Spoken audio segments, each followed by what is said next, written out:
राजस्थान के अलवर जिले में अरावली की पहाड़ियों के बीच बसा भानगढ़ किला भारत की सबसे डरावनी जगहों में गिना जाता है। कहते हैं यहां सूरज ढलते ही इंसानों का आना मना है और इसकी वजह सिर्फ अफवाह नहीं बल्कि एक शापित प्रेम कहानी है।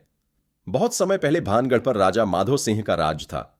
उनकी बेटी राजकुमारी रत्नावती अपनी सुंदरता और बुद्धि के लिए पूरे राज्य में मशहूर थी। दूर दूर से राजकुमार उससे विवाह करना चाहते थे, लेकिन रत्नावती हर प्रस्ताव ठुकरा देती थी। उसी राज्य में रहता था एक तांत्रिक सिंधु सेवड़ा। वह काले जादू में माहिर था और रत्नावती को पाने के लिए पागल हो चुका था। उसे पता था कि राजकुमारी कभी उससे प्रेम नहीं करेगी, इसलिए उसने तंत्र मंत्र का सहारा लिया। एक दिन रत्नावती अपनी दासियों के साथ बाजार में इत्र खरीदने आई। तांत्रिक ने मौके का फायदा उठाया और इत्र की शीशी पर जादू कर दिया। उसकी योजना थी, जैसे ही रत्नावती वह इत्र लगाएगी वह उसके वश में आ जाएगी। लेकिन रत्नावती कोई साधारण लड़की नहीं थी।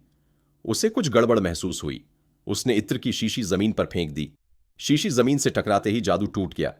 उसी पल पास की चट्टान हिलने लगी और एक भारी पत्थर तांत्रिक की ओर बढ़ा।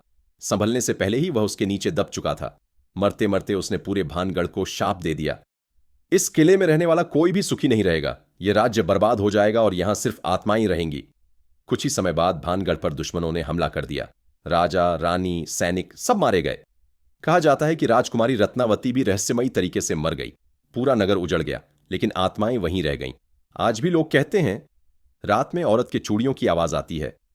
कभी कभी चीखें और कदमों की आहट सुनाई देती हैं। जो सूर्यास्त के बाद रुका वह वापस नहीं लौटा।